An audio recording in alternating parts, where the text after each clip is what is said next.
51% মানে বড়াই আমরা দেখতে পাচ্ছি। 68 বড় না 51 বড়? আপনি যত এখানে কথাই বলেন না কেন, এখানে 68 বড় না 51 বড়? আপনি 51% বড়াই দেখাচ্ছেন, কিন্তু আপনি 68% জনগণ সংসদে শুধু উপস্থিত নাই বলেই কি এই বড়াইটা দেখাতে পারছেন? যদি 68% জনগণ সংসদে প্রবেশ করে তাহলে এটা কি হবে তখন?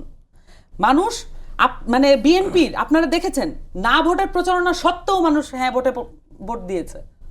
বিএনপি মাঠ পর্যায়ে না ভোটের প্রচারণা করেছে। এখন তো পার্লামেন্টারিয়ান যারা বিএনপি, তাদের কথাই তো এটা স্পষ্ট, তারা এটা চান নাই।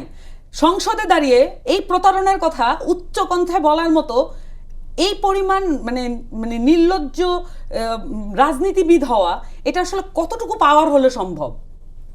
যে আমি এটা বলছি যে আপনারা নির্বাচন দিতে চাচ্ছিলেন না, এই কারণে আমরা সাইন করেছি।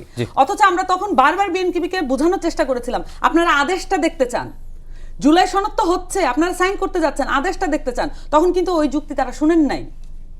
এবং যখন এই পুরো রিফর্ম প্রসেসটা বিএনপির জন্য তো আসলে দরকার ছিল, বিএনপির অ্যাজ এ দল, তার একটা দলের রিফর্মের জন্য এটা দরকার ছিল, বিএনপি জাস্ট তার আয়ু কমাচ্ছে। যখন এই আপরাইজিংটা শেষ হলো তখন এই পুরো রেভলিউশন প্রসেস থেকে বিএনপি এবং আই মাস্ট সে এখানে জামাতের এখন যারা বড় বড় আইনজীবী যাদেরকে অনেক বিপ্লবী অবস্থান নিতে দেখেন, তারাও 5 তারিখ বলেছিলেন যে সাংবিধানিক ধারাবাহিকতা যদি না রাখা হয় অনেক বড় সমস্যা হবে।